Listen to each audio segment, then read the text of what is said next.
Hello दोस्तों। Astro stock prediction में आपका स्वागत है। गुड मॉर्निंग दोस्तों। आज सोमवार 28 मार्च 2022 प्री मार्केट रिपोर्ट में सुबह के अभी 7:45 यानी कि 7:48 AM 7:45 AM बने हैं, यानी कि सुबह के लगभग 8 बज रहे हैं और मैं प्री मार्केट रिपोर्ट में हाजिर हूँ। क्या हो सकता है दोस्तों? तो ग्लोबली डो फ्यूचर अभी 100 पॉइंट माइनस में ट्रेड कर रहे हैं।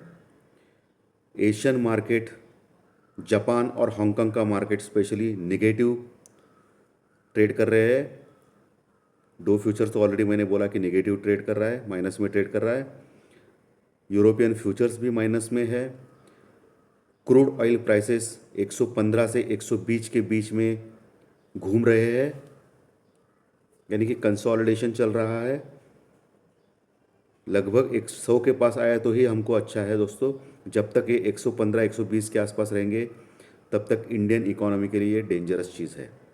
हालांकि रशिया 80 से $90 में दे रहा है इंडिया को, लेकिन क्वांटिटी ज़्यादा नहीं है उसकी दोस्तों। लगभग वो 10-20% ही मैक्सिमम क्वांटिटी देता है और 80% हम लोग सऊदी से लेके आते हैं, जो अभी करंट डॉलर $115 के आसपास पड़ता है।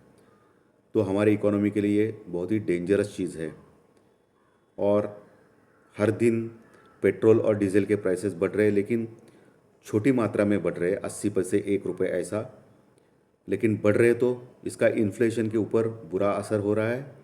और इन्फ्लेशन बढ़ रहा है, इसका मतलब महंगाई बढ़ रही है, तो खतरे की चीज़ तो हमारी इकोनॉमी के लिए बिल्कुल है दोस्तों। रशिया और यूक्रेन का जो युद्ध है वो जब तक थमता नहीं है तब तक ये डर हमें हमेशा रहेगा कि महंगाई दर आगे बढ़ते जा रहा है और वर्ल्ड में बढ़ते जा रहा है। ऐसा ही नहीं, इंडिया में बढ़ते जा रहा है। ऑलरेडी फेड ने इंटरेस्ट रेट हाइक किया है अमेरिका में, और अगर ऐसा ही इन्फ्लेशन बढ़ते जाएगा तो वो फिर से बीच में रेट हाइक कर सकता है, जिसका वर्ल्ड मार्केट पे बुरा असर पड़ सकता है और वर्ल्ड मार्केट बहुत ही ज़बरदस्त करेक्ट हो सकता है दोस्तों। रशिया और यूक्रेन का युद्ध जो चल रहा है, वॉर, लगभग 32 दिन हो गए, 32-33 डेज हो गए दोस्तों, और युद्ध थमने का नाम नहीं ले रहा है। हर दिन एक नई बयान आता है दोनों से या अमेरिका से। अभी कल यूक्रेन के राष्ट्रपति ने बोला कि वो तैयार है बातचीत करने के लिए। ये लफ्ज़ उन्होंने अभी तक 20 बार बोला है, कुछ फ़र्क नहीं पड़ा है रशिया को, क्योंकि रशिया की जो मांग है कि यूक्रेन के जो दो प्रांत है उसको वो इंडिपेंडेंट देश के रूप में देखना चाहता है, यानी कि यूक्रेन को तोड़ना चाहता है। बाकी सभी जो शर्तें हैं कि नाटो का मेंबरशिप नहीं लेगा, वो सब शर्तें मंजूर है यूक्रेन को। सिर्फ ये देश को जो तोड़ने वाला जो है, दो प्रांत उसको अलग करके उसको इंडिपेंडेंट देना चाहता है रशिया, ये उसको एक्सेप्ट नहीं है और इसी के लिए झगड़ा चल रहा है दोस्तों। और मुझे नहीं लगता कि यूक्रेन उसको एक्सेप्ट करेगा, क्योंकि यूक्रेन को मिलिट्री सप्लाई अमेरिका और नाटो देश कर रहे हैं। लेकिन कब तक लड़ेगा यूक्रेन, क्योंकि रशिया जैसा बलाढ्य देश। और अभी जो सुबह खबर मिली है कि फ्रांस ने उसके जो 3 जो जहाज़ है, यानी कि नौका है समुद्र में जिस पे परमाणु हथियार है, वो उसने निकाला है। क्योंकि रशिया हर दिन न्यूक्लियर थ्रेट दे रहा है, परमाणु बम डालने का धमकी दे रहा है। तो अगर ये युद्ध थमता नहीं दोस्तों, तो ये बहुत ही डेंजरस हो सकता है वर्ल्ड मार्केट के लिए, बहुत ही डेंजरस हो सकता है।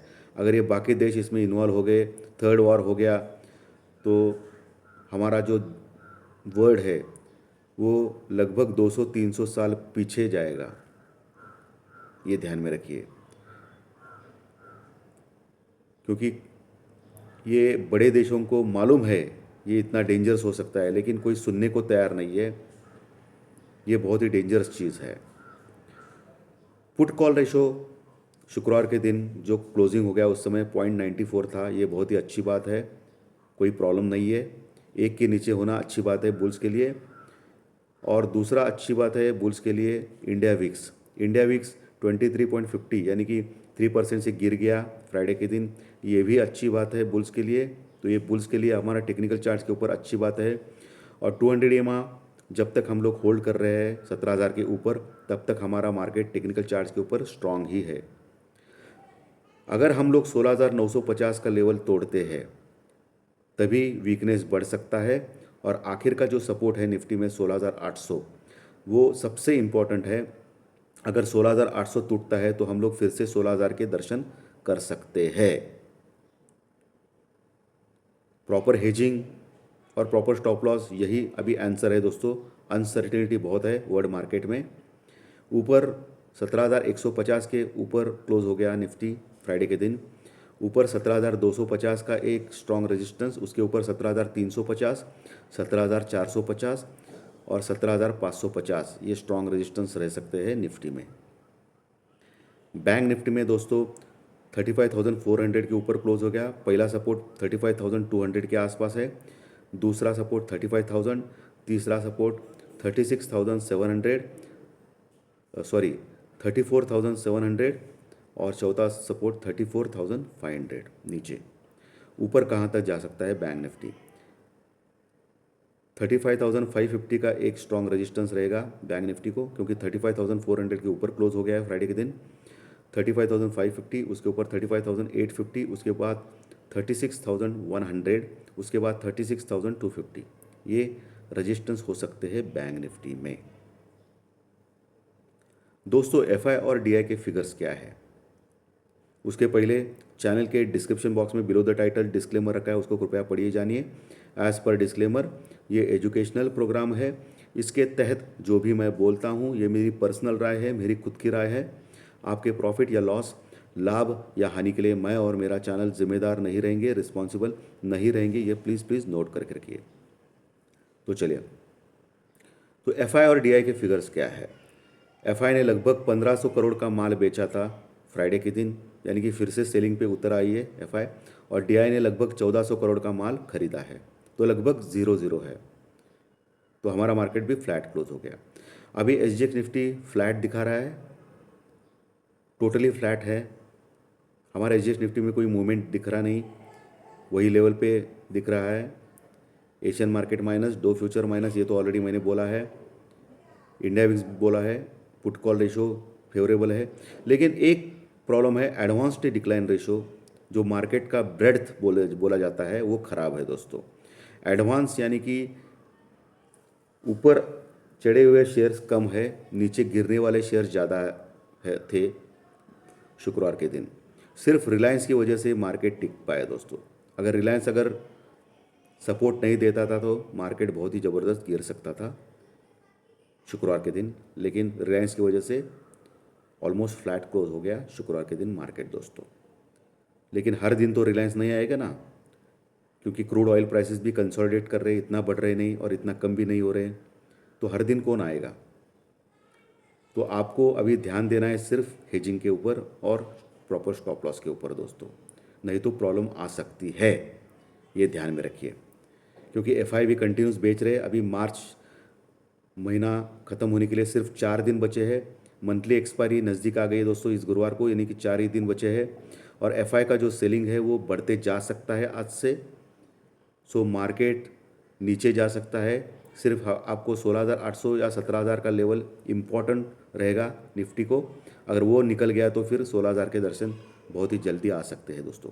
ऊपर के लेवल अभी स्ट्रिक्ट है, क्योंकि हम लोग इतने निगेटिव सर्कमस्टेंसेस में भी 115 के ऊपर जो क्रूड ऑयल प्राइस है, इसके बावजूद भी हम लोग 17,000 के ऊपर टिक पाए हैं। इसके लिए मुझे नहीं लगता है कि 17,800 का लेवल इस एक्सपायरी में आ सकता है। 17,800 सिर्फ एक कंडीशन पे आ सकता है, अगर रशिया और यूक्रेन का युद्ध ख़त्म हो गया तो हम लोग 18,000 का भी लेवल देख सकते हैं इसी एक्सपायरी में। लेकिन उसके चांसेस बहुत ही कम है। इसके लिए मुझे लगता है कि नीचे का जो लेवल है 16,800, वो जल्दी आने के चांसेस ज़्यादा है। क्योंकि हम लोग पिछले हफ्ते पूरे हफ्ते कंसोलिडेट कर चुके हैं, साइडवेज मूवमेंट कर चुके हैं, एक सीमित दायरे में थे। इसके लिए बहुत ही बड़ा मूवमेंट नीचे की ओर आ सकता है, ऐसा मुझे लगता है। तो आप अलर्ट रहिए दोस्तों। धन्यवाद दोस्तों, फिर से हम लोग मिलेंगे दोपहर मार्केट अपडेट में। Thank you very much.